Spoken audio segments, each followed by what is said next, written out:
जय हिंद प्यारे साथियों, ऑन एग्जाम जीके में आप सभी का स्वागत है। इस वीडियो के अंतर्गत एक और इम्पोर्टेंट प्रैक्टिस सेट करने वाले हैं जो आपके आने वाले पीटी एग्जाम के लिए बहुत ही महत्वपूर्ण रहेगा। तो चलिए दोस्तों, आज की वीडियो को शुरू करते हैं। राष्ट्रीय अंतरिक्ष दिवस नेशनल स्पेस डे किस तिथि को प्रत्येक वर्ष मनाए जाने की घोषणा हुई है? तो इसका राइट ऑप्शन हो जाएगा ऑप्शन नंबर सी, 23 अगस्त को हर साल नेशनल स्पेस डे यानी कि राष्ट्रीय अंतरिक्ष दिवस मनाए जाने की घोषणा हुई है। महायान बौद्ध धर्म में बोधिसत्व अवलोकितेश्वर को और किस अन्य नाम से जानते हैं? तो इसका राइट ऑप्शन हो जाएगा ऑप्शन नंबर सी, पद्मपाणि के नाम से जानते हैं। अशोक के जो शिलालेख संगम राज्य के बारे में हमें बताते हैं, उनमें कौन कौन से शिलालेख शामिल हैं? तो ऑप्शन नंबर सी इसका राइट ऑप्शन हो जाएगा। शिलालेख दूसरा एवं 13वां शिलालेख शामिल है जो हमको संगम राज्य के बारे में जानकारी प्रदान करते हैं। हर्ष एवं पुलकेशिन द्वितीय के मध्य हुए संघर्ष की जानकारी कहाँ से प्राप्त होती है? तो इसका राइट ऑप्शन हो जाएगा ऑप्शन नंबर ए, ऐहोल अभिलेख से हर्षवर्धन एवं पुलकेशिन द्वितीय के मध्य हुए युद्ध की कहानी प्राप्त होती है। हरिकेली नाटक के रचयिता कौन है? तो इसका राइट ऑप्शन हो जाएगा ऑप्शन नंबर ए, हरिकेली नाटक के रचयिता चौहान शासक विग्रहराज IV यानी कि बीसल देव हैं। ए करेक्ट ऑप्शन हो जाएगा इसका। निम्नलिखित में से कौन सा आंदोलन धार्मिक उद्देश्यों से प्रभावित था? तो इनमें से धार्मिक उद्देश्यों से प्रभावित आंदोलन वहाबी आंदोलन था, यानी कि इसका correct option option number C हो जाएगा। सन्यासी विद्रोह को दबाने का श्रेय किसे प्राप्त है? तो सन्यासी विद्रोह को दबाने का श्रेय जो कि वारेन हेस्टिंग्स को प्राप्त है, यानी right option option number C A होगा इसका। अगला, निम्नांकित में से किस आंदोलन के दौरान वंदे मातरम भारतीय राष्ट्रीय आंदोलन का शीर्षक गीत बना है? तो ये स्वदेशी आंदोलन के दौरान वंदे मातरम भारतीय राष्ट्रीय आंदोलन का शीर्षक गीत बना है, यानी इसका राइट ऑप्शन हो जाएगा ऑप्शन नंबर ए, स्वदेशी आंदोलन। गदर क्रांति छिड़ने का सबसे महत्वपूर्ण कारण क्या था? लाला हरदयाल की गिरफ्तारी, कामागाटा मारू घटना, प्रथम महायुद्ध का शुरू होना या फिर करतार सिंह सराभा को फांसी। तो गदर क्रांति छिड़ने का सबसे महत्वपूर्ण कारण था प्रथम महायुद्ध का शुरू होना, यानी कि ऑप्शन नंबर सी इसका राइट ऑप्शन हो जाएगा। निम्नांकित में से कौन व्यक्ति था जिसने विदेश में गणतंत्रात्मक सरकार की संस्थापना की थी? तो इसका राइट ऑप्शन हो जाएगा option number A, Mahendra Pratap. A correct option है। निम्नलिखित में से किस नदी की घाटी विवर्तकी है? तो इसका राइट ऑप्शन हो जाएगा ऑप्शन नंबर ए, ताप्ती नदी। भारत में तेल की पहली परिष्करणशाला कहाँ स्थापित की गई थी? तो भारत में तेल की पहली परिष्करणशाला जो कि डिगबोई में स्थापित की गई थी, ऑप्शन नंबर सी इसका राइट ऑप्शन हो जाएगा। पूर्वी समुद्र की स्वामिनी का नाम क्या है? तो पूर्वी समुद्र की स्वामिनी का नाम है श्रीलंका, ऑप्शन नंबर ए इसका करेक्ट ऑप्शन है। निम्नांकित में से किसके सहारे पर्वतीय वर्षा नहीं होती है? आरावली, पश्चिमी तट, शिवालिक, गारो खासी और जयंतियाँ। तो बताएंगे इनमें से किसके सहारे पर्वतीय वर्षा नहीं होती है? तो आरावली के सहारे पर्वतीय वर्षा नहीं होती है। Right option option number A है। जब IST यामोत्तर पर दोपहर होती है तब धरती पर एक अन्य स्थान पर लोग अपनी सुबह 6 बजे की चाय ले रहे होते हैं। इस स्थान का देशांतर क्या है? तो इसका राइट ऑप्शन हो जाएगा 90 degree west. Correct option option number D होगा इसका। निम्नलिखित में से किस भारतीय पंचवर्षीय योजना ने सभी विकासात्मक प्रयासों के सार के रूप में मानव विकास को मान्यता दी है? तो ये 8वीं पंचवर्षीय योजना में दी है, ऑप्शन नंबर 20 का करेक्ट ऑप्शन हो जाएगा। बैंक दर का क्या आशय है या फिर बैंक दर का अर्थ क्या होता है? तो केंद्रीय बैंक द्वारा ली जाने वाली आधिकारिक ब्याज दर जो कि बैंक दर कही जाती है। इस प्रकार ऑप्शन नंबर डी इसका राइट ऑप्शन हो जाएगा। राष्ट्रीय कृषि विपणन योजना की शुरुआत कब की गई थी? इंपॉर्टेंट क्वेश्चन है ये।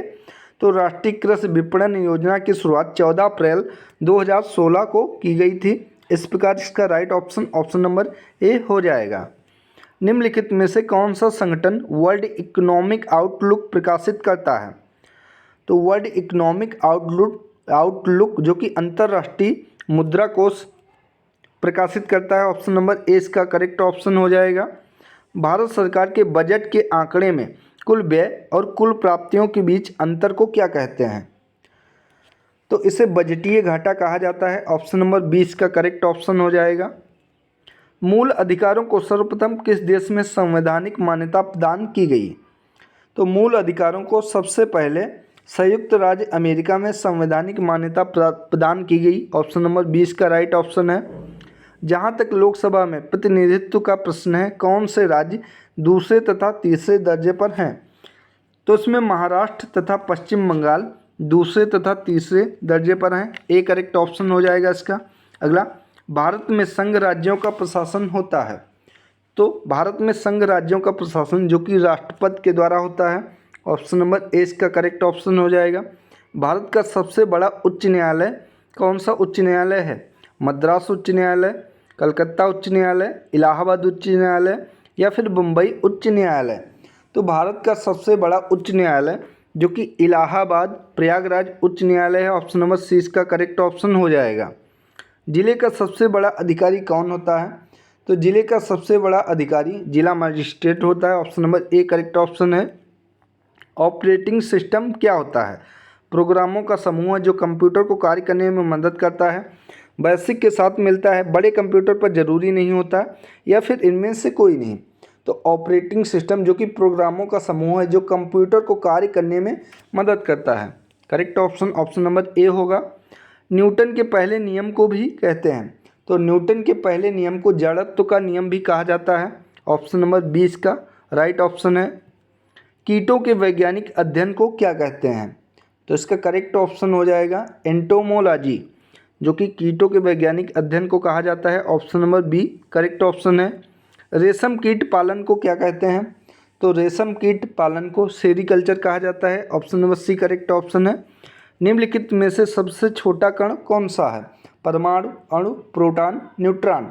तो इनमें से सबसे छोटा कण जो कि प्रोटॉन है। सी करेक्ट ऑप्शन है। राहगीर का पर्यायवाची शब्द क्या है? बटोही, शक्ल, मरीज या फिर बेग? तो राहगीर का पर्यायवाची शब्द है बटोही। राम नाम जपना पराया माल अपना लोकोक्ति का अर्थ क्या होता है? तो इसका अर्थ होता है धोखे से धन जमा करना। ऑप्शन नंबर सी इसका राइट ऑप्शन हो जाएगा। अगला, निम्नलिखित में से कौन वर्तनी की दृष्टि से अशुद्ध शब्द है? सौजन्यता, बहिरंग, राजगढ़, भिक्षु? तो इनमें से अशुद्ध शब्द कौन सा है? तो सौजन्यता जो कि अशुद्ध शब्द है। ऑप्शन नंबर ए इसका राइट ऑप्शन हो जाएगा। दिन दीन शब्द युग्म का सही अर्थ क्या होता है? तो दिन एवं दीन शब्द का सही युग्म होता है दिवस। दिन का मतलब है दिवस और दीन का मतलब होता है गरीब। इस प्रकार correct option option number A हो जाएगा। मधुशाला किसकी रचना है? तो मधुशाला जो कि हरिवंश राय बच्चन की रचना है। ऑप्शन नंबर ए इसका राइट ऑप्शन हो जाएगा। भारतीय रिजर्व बैंक आरबीआई ने हाल ही में किस बैंक का लाइसेंस रद्द कर दिया है? तो महाराष्ट्र स्थित वसंत दादा नगरी सहकारी बैंक का भी हाल ही में आरबीआई के द्वारा लाइसेंस रद्द कर दिया गया है। ऑप्शन नंबर ए इसका करेक्ट ऑप्शन होगा। निम्न में से किस केंद्रीय मंत्री ने कोयला खदानों के संचालन के लिए सिंगल विंडो क्लियरेंस सिस्टम की शुरुआत की है? तो सिंगल विंडो क्लियरेंस सिस्टम की शुरुआत गृह मंत्री अमित शाह के द्वारा की गई है। Option number D correct option है। केंद्रीय वित्त मंत्रालय द्वारा निर्धारित शहरी स्थानीय निकायों में सुधारों को लागू करने के मामले में आंध्र प्रदेश और मध्य प्रदेश के बाद कौन सा राज्य तीसरा राज्य बना है? तो तेलंगाना राज्य तीसरा राज्य बना है। निम्न में से कौन सा भारतीय बल्लेबाज ऑस्ट्रेलिया के खिलाफ सभी प्रारूपों में 100 छक्के लगाने वाले विश्व का पहला खिलाड़ी बन गया है? तो ये option number C correct option है। रोहित शर्मा बन गए हैं। अगला, गणतंत्र दिवस 2023 का मुख्य अतिथि किस देश के राष्ट्रपति को बनाया गया? तो इसका करेक्ट ऑप्शन है ऑप्शन नंबर ए। मिस्र के राष्ट्रपति को गणतंत्र दिवस 2023 का मुख्य अतिथि बनाया गया। प्रवासी दिवस 2023 के मुख्य अतिथि कौन थे? तो गुयाना के राष्ट्रपति जो कि प्रवासी दिवस 2023 के मुख्य अतिथि थे। Option number D correct option होगा। बजट 2023-24 के अनुसार प्रस्तावित कितनी आय स्लैब को कर के दायरे से बाहर रखा गया है? तो 3 लाख की आय को कर के स्लैब से बाहर रखा गया है। ऑप्शन नंबर सी इसका करेक्ट ऑप्शन हो जाएगा। किस राज्य सरकार ने बर्ड फ्लू के कारण एवियन इन्फ्लुएंजा वायरस के बढ़ते प्रकोप देखते हुए आपदा घोषित कर दिया है? तो केरल राज्य ने किया है, option number A correct option है।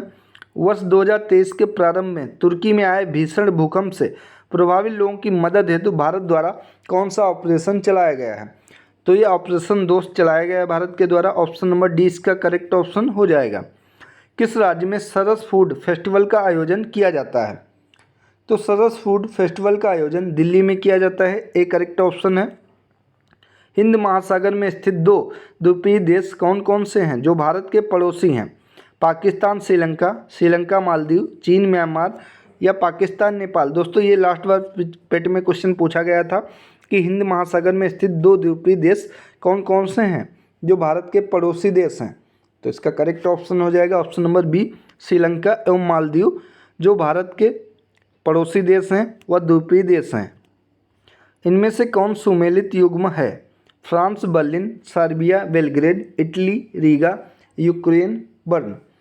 तो इनमें से सुमेलित युग्म है Serbia Belgrade, option number B correct option है। संसद के दोनों सदनों के साथ साथ बैठने पर निम्न होता है: भारत के उपराष्ट्रपति का चुनाव, संविधान संशोधन बिल को स्वीकार करना, एक बिल जिस पर दोनों सदन सहमत ना हो उस पर विचार करना, पास होना। भारत के राष्ट्रपति का चुनाव, तो इसका करेक्ट ऑप्शन हो जाएगा ऑप्शन नंबर सी, एक बिल जिस पर दोनों सदन सहमत ना हो उस पर विचार करना या फिर पास होना। भारत के कितने राज्यों में द्विसदनात्मक विधानमंडल है? तो ये भारत के 6 राज्यों में है, option number B correct option है। पर्यावरण में ग्रीन हाउस प्रभाव में वृद्धि होती है कार्बन मोनोऑक्साइड के कारण, कार्बन डाइऑक्साइड के कारण, ऑक्सीजन के कारण या फिर उपरोक्त में से कोई नहीं। तो पर्यावरण में ग्रीन हाउस प्रभाव में वृद्धि जो कि कार्बन डाइऑक्साइड के कारण होती है, बी करेक्ट ऑप्शन हो जाएगा। Biocarbon fund initiative for sustainable forest landscape का प्रबंधन निम्नलिखित में से कौन करता है? तो ये विश्व बैंक करता है, ऑप्शन नंबर डी इसका राइट ऑप्शन हो जाएगा। इनमें से कौन सा युग्म गलत है? यूनेस्को पेरिस, विश्व व्यापार संगठन जिनेवा, विश्व स्वास्थ्य संगठन पेरिस, ICAO मॉन्ट्रियल। तो बताएंगे इनमें से कौन सा युग्म गलत है? तो विश्व व्यापार संगठन जो कि जिनेवा, ऑप्शन नंबर 20 का राइट ऑप्शन है। माफ़ कीजिएगा दोस्तों, इसका करेक्ट ऑप्शन यहाँ पे पूछा है कि इनमें कौन सा युग्म गलत है। तो यहाँ पे ऑप्शन नंबर सी इसका राइट ऑप्शन हो जाएगा। विश्व स्वास्थ्य संगठन यानी कि WHO का जो मुख्यालय है वो पेरिस नहीं जिनेवा में है। तो इस प्रकार option number C correct option हो जाएगा। दक्षिण भारत का पर्वतीय शैलग्राह उद्गम मंडलम या ऊटी किस राज्य में स्थित है? तो ऊटी जो कि तमिलनाडु राज्य में स्थित है, ऑप्शन नंबर 20 का करेक्ट ऑप्शन है। सूर्य मंदिर कहाँ स्थित है? तो सूर्य मंदिर कोणार्क में स्थित है, option number A correct option है। इनमें से कौन सा अनुसंधान केंद्र धनबाद में है? केंद्रीय खनन व ईंधन अनुसंधान केंद्र, केंद्रीय सड़क अनुसंधान केंद्र, भारतीय सर्वेक्षण विभाग। तो इनमें से धनबाद में है केंद्रीय खनन व ईंधन अनुसंधान केंद्र। इस प्रकार ऑप्शन नंबर ए इसका सही ऑप्शन हो जाएगा। तो दोस्तों ये थी आज की इम्पोर्टेंट वीडियो। धन्यवाद दोस्तों।